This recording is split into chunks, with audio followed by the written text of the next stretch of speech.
एक बार जोर से भारत माता का सब लोग मिलके जयकारा लगाएंगे। सब लोग मुट्ठी बंद करेंगे, हाथ ऊपर करेंगे और दिल से बोलेंगे, भारत माता की, भारत माता की, इनकलाब, इनकलाब, वंदे वंदे। आज गुजरात के कोने कोने से आए हुए मेरे सभी युवा साथियों, आप सब लोगों को मेरा नमस्कार, सबको मेरा प्रणाम। मुझे बेहद खुशी है, आज मेरे छोटे भाई भगवंत मान साहब भी पंजाब से आप सब लोगों से मिलने के लिए आए हैं।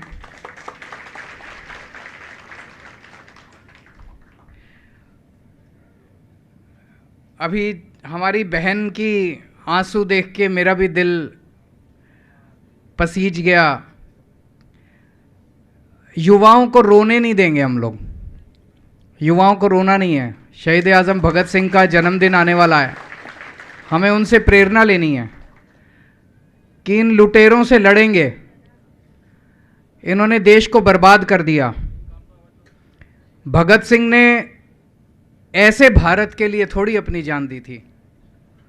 उन्होंने सोचा भी नहीं था भगत सिंह ने कि एक दिन आज़ाद होगा देश और ये हाल हो जाएगा कि युवाओं को रोना पड़ेगा एक सभा के अंदर।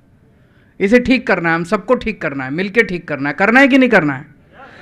गुजरात की जिम्मेदारी अब आप लोगों को लेनी है।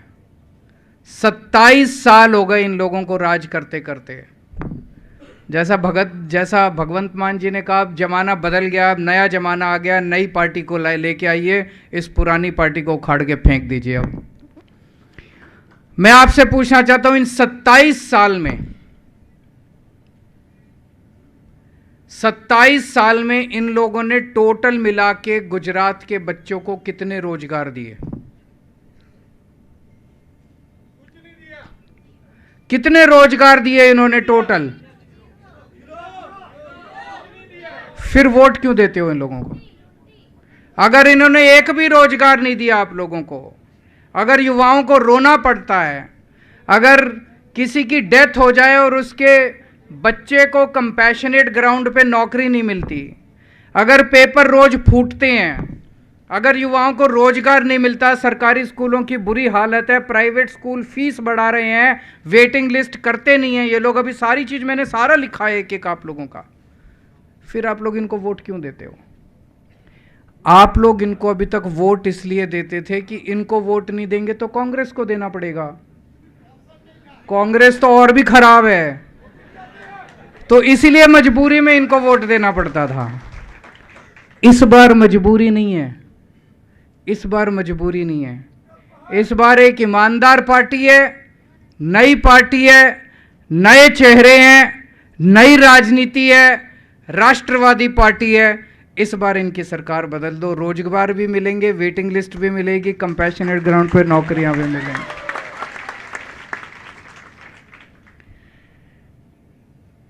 आजकल मैं व्हाट्सएप ग्रुप में देख रहा था, आजकल मैं गुजरात के भी कई सारे व्हाट्सएप ग्रुप्स में जुड़ा हुआ हूं, तो गुजरात के व्हाट्सएप ग्रुप्स में एक बड़ा शानदार वो चल रहा है कि अगर कांग्रेस को वोट दोगे तो सोनिया गांधी जी का बेटा तरक्की करेगा, अगर भाजपा को वोट दोगे तो अमित शाह जी का बेटा तरक्की करेगा, और आम आदमी पार्टी को वोट दोगे तो गुजरात का एक एक बच्चा तरक्की करेगा।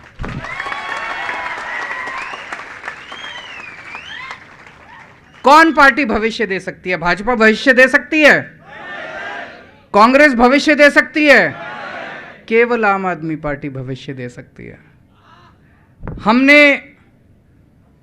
मैं इन दिनों में खूब घूमा हूं गुजरात के अंदर, खूब घूमा हूं, और गुजरात के युवाओं के साथ मिलकर हमने पूरा प्लान बनाया है कि किस तरह से गुजरात के एक एक युवा के लिए हमें रोजगार तैयार करना है। और हम हवा में बात नहीं करते। दिल्ली में पिछले 5 साल में मैंने 12 लाख बच्चों के लिए रोजगार का इंतजाम किया दिल्ली के अंदर। 12 लाख, वेबसाइट के ऊपर है सारा, 12 लाख बच्चों के लिए रोजगार का इंतजाम किया। भगवंत मान जी को अभी 6 महीने भी पूरे नहीं हुए सरकार के, ये ऑलरेडी 20,000 सरकारी नौकरियां निकाल चुके हैं और अभी बहुत सारी सरकारी नौकरियां आने वाली हैं। और जब तक आपके लिए रोजगार का इंतजाम नहीं करेंगे, आपके घर का खर्चा थोड़ा बहुत चलता रहे, हमने तय किया है कि हर बेरोजगार युवा को हर महीने 3-3 हजार रुपए बेरोजगारी भत्ता देंगे।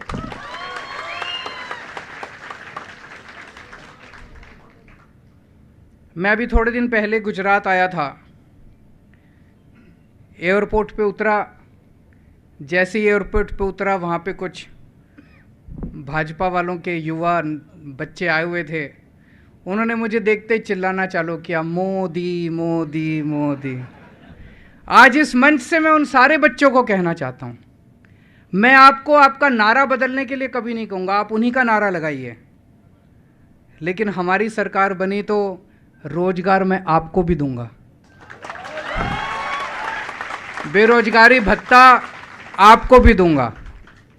उनके नारे लगाने वाले भी हमारे लोग हैं और हमारे नारे लगाने वाले भी हमारे लोग हैं। पूरा भारत देश हमारा है, पूरा गुजरात हमारा है। ये लोग पूछते हैं पैसा कहां से आएगा।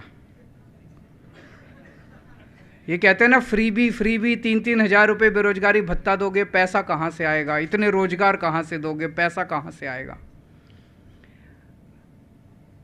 पंजाब की जब बागडोर संभाली भगवंत मान साहब ने, पंजाब पे 3.5 लाख करोड़ का कर्जा है और हर साल इतना ज्यादा इस घाटा चल रहा था। इन्होंने आते ही पंजाब के अंदर 20,000 नई नौकरियां दे दी, कई बच्चों को पक्का कर दिया, पूरे पंजाब की बिजली मुफ्त कर दी। कहां से पैसा आया? चोरी बंद हो गई, भ्रष्टाचार बंद हो गया, उससे पैसा बचने लगा।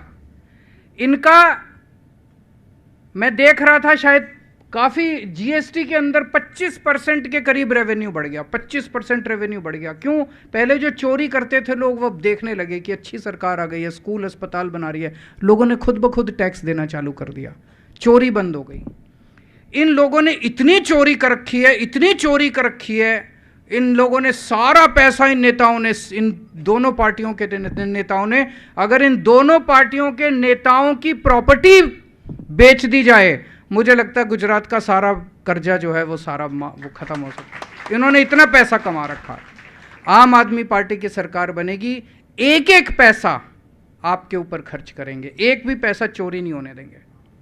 अभी पंजाब में हमारे एक मंत्री, हमारा अपना मंत्री, उसकी कोई ऑडियो क्लिप आई, पता चला कि वो किसी से कुछ पैसे मांग रहा है।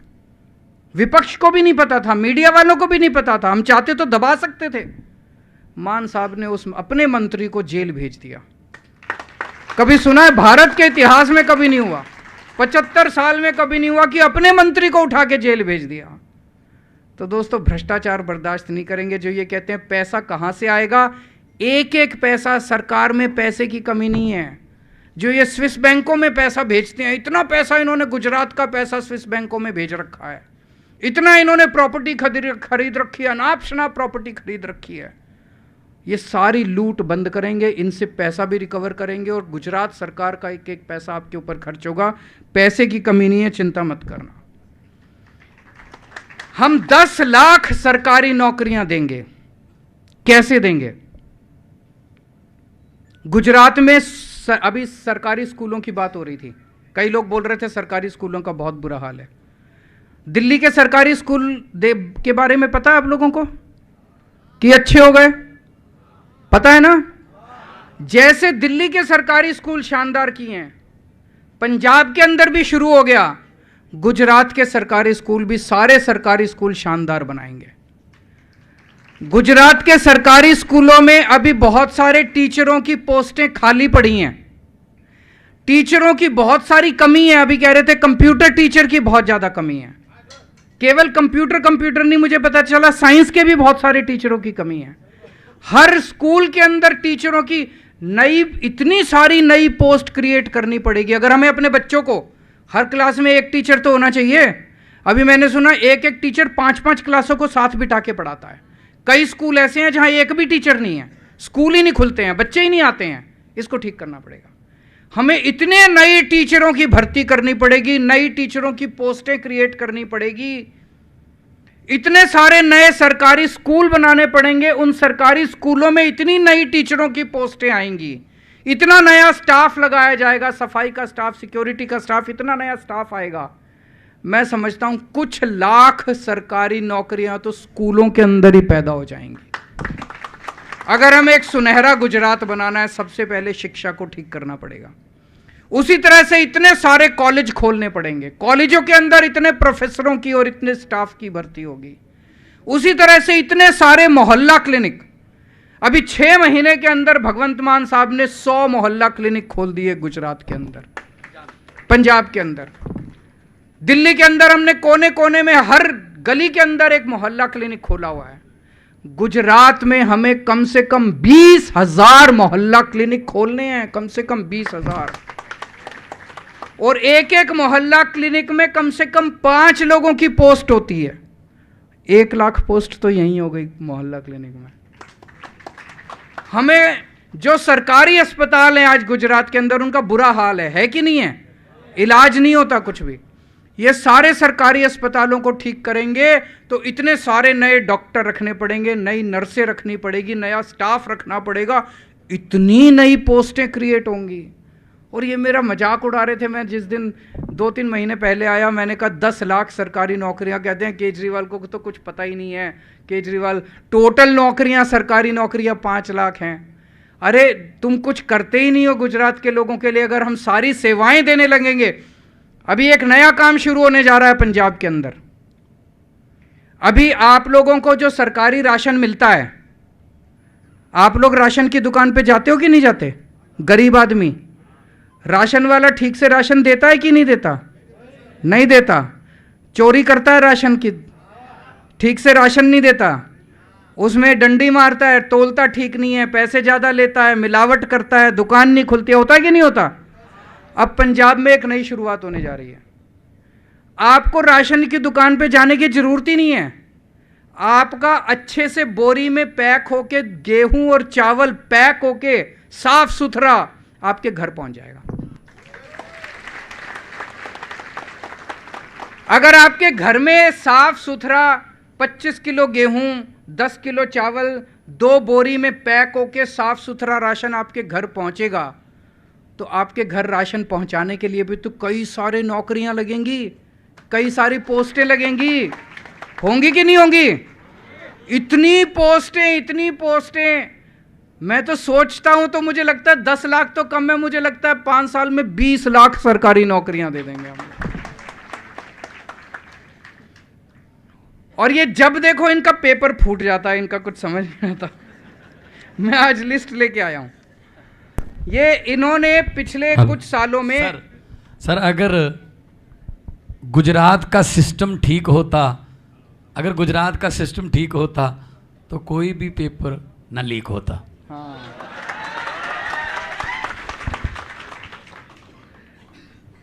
इनके 31 घोटाले हो चुके हैं पेपर लीक में, और 21 पेपर लीक हो चुके हैं। पेपर लीक होता है गुजरात में और रेड होती है सीबीआई की मनीष सिसोदिया के यहां। पेपर लीक होता है गुजरात में और रेड होती है आम आदमी पार्टी के यहां गुजरात के, दिल्ली के अंदर।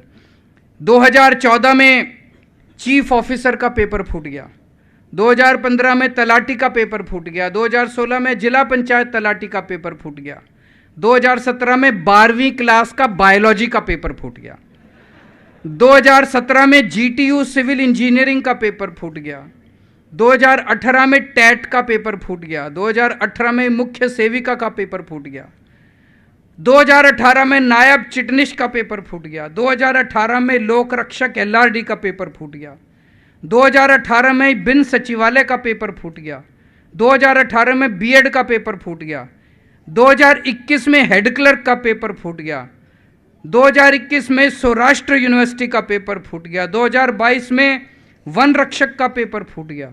इस बार आप इनका पेपर फोड़ दो। पेपर क्यों फूटता है? दिल्ली में तो पेपर नहीं फूटता, मैं 7 साल से दिल्ली का मुख्यमंत्री हूँ, एक भी पेपर नहीं फूटा। 6 महीने से ये पंजाब के मुख्यमंत्री हैं, एक भी पेपर नहीं फूटा। पेपर फूटता है क्योंकि ये लोग मिले हुए हैं उनके साथ।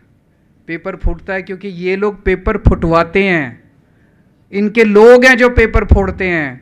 इतने सारे पेपर फूटे लेकिन कोई भी मास्टरमाइंड जेल नहीं गया। 2-4 अहरे गैरों को पकड़ के जेल में भेज देते हैं, कोई इनका नेता जेल गया पेपर फूटने के लिए? हमारी सरकार आएगी 2015 के बाद जितने पेपर फूटे हैं सबकी जांच दोबारा खोलेंगे और इनके नेताओं को जेल भेजेंगे, एक को भी नहीं बख्शेंगे। जिन्होंने हमारे युवाओं के भविष्य के साथ खिलवाड़ किया है, एक एक इनके नेता को जेल भेजेंगे। मुझे पता है वो सुन रहे होंगे इसको देख के बैठ, एक एक इनके नेता को। और भविष्य में गुजरात के अंदर हमारी सरकार बनने के बाद एक भी पेपर नहीं फूटेगा। दिल्ली में भी नहीं फूटा, पंजाब में भी नहीं फूटा और गुजरात में भी नहीं। और अगर कोई हिम्मत करेगा तो हम कानून लेके आएंगे, 10 साल की कड़क सजा देंगे उसको जो पेपर फोड़ेगा।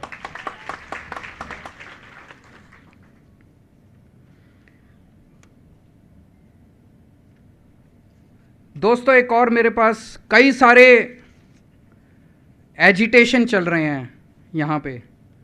किसानों का चल रहा है, हेल्थ वर्कर्स का चल रहा है, आशा वर्कर्स का चल रहा है, आंगनवाड़ी वर्कर्स का चल रहा है, एक्स आर्मी वालों का चल रहा है, वीसीज का चल रहा है, टीचर्स का चल रहा है, फॉरेस्ट। ऐसे लगता है जैसे सारा गुजरात ही सड़कों पे बैठा हुआ है। इतने सारे लोग दुखी हैं, इतने सारे लोग दुखी हैं। और आजकल एक नारा भी चल रहा है, 1 कटोरी 2 समोसा।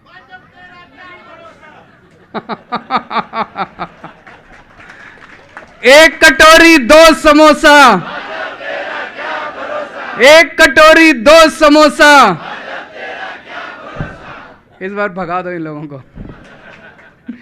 अभी कई सारे लोगों ने, हैं जी, भगा दिया। हाँ, आज दिवाली कल दिवाली, आज दिवाली कल दिवाली। अभी एक व्हाट्सएप ग्रुप पे मैंने एक टीवी में प्रोग्राम भी देखा था, गुजराती टीवी चैनल में। उसमें पता चला कि एक नेता भाजपा का पुराना मंत्री है, वो अपने सारे कार्यकर्ताओं को उसने व्हाट्सएप भेजा, बोला कमल के आसपास कीचड़ बहुत हो गया है, ये कीचड़ हाथ से साफ नहीं होगा, झाड़ू से सफाई करनी पड़ेगी।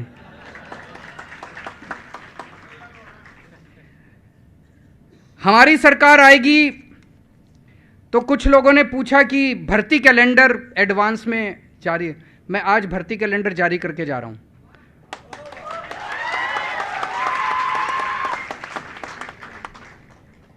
दिसंबर में सरकार बनेगी, फरवरी में तलाटी के पेपर होंगे,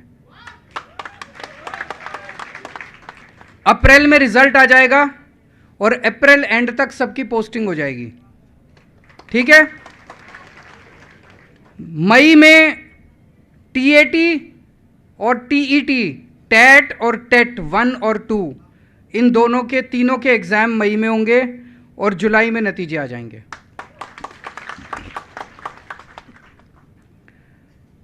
जुलाई के महीने में टीचर से और सारे सरकारी एम्प्लॉयज से पूछा जाएगा कि आपको कौन से जिले में पोस्टिंग चाहिए।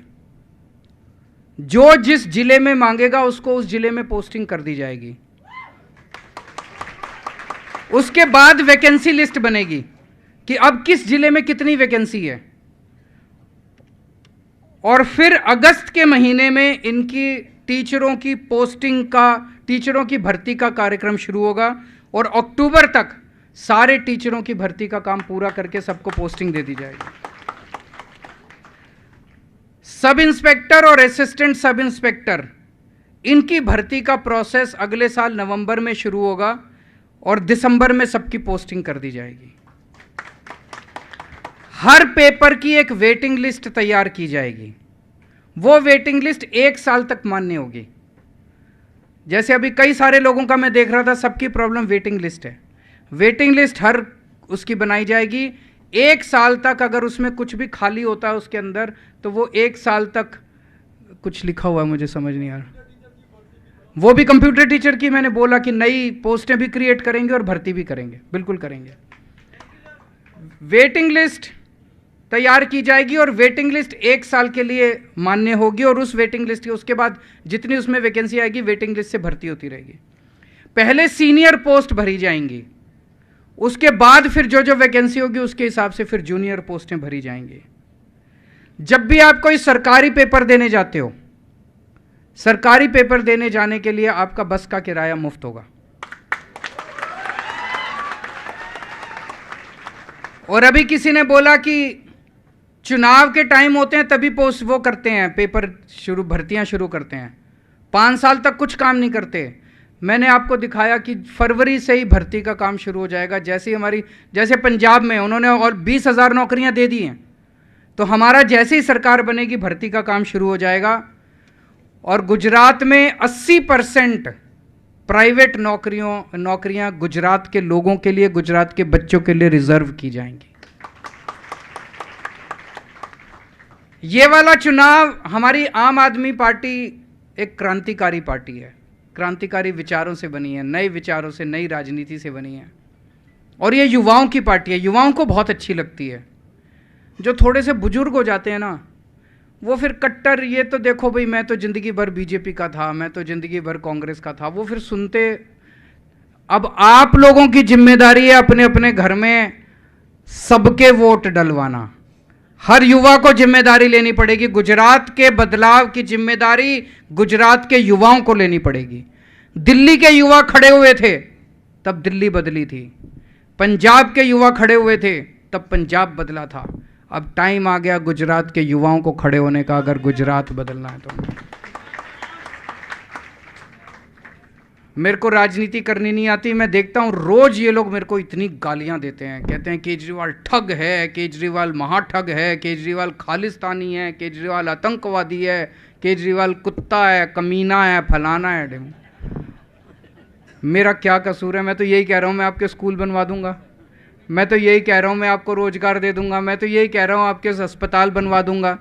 अगर ये लोग कर लेते तो मेरी ज़रूरत ही नहीं पड़ती। इन्होंने नहीं किया इसीलिए मेरी ज़रूरत पड़ी। मुझे राजनीति करनी नहीं आती, लेकिन पढ़ा लिखा आदमी हूँ, स्कूल बनवाने आते हैं, अस्पताल बनवाने आते हैं, उसके लिए मेरे को वोट दे देना। तो मुझे पूरी उम्मीद है युवाओं को इस बार का चुनाव लड़ना पड़ेगा। ये चुनाव जो है वो एक किसी क्रांति से कम नहीं होगा, किसी आंदोलन से कम नहीं होगा। आप सभी युवाओं को इसकी जिम्मेदारी संभालनी पड़ेगी। भारत माता की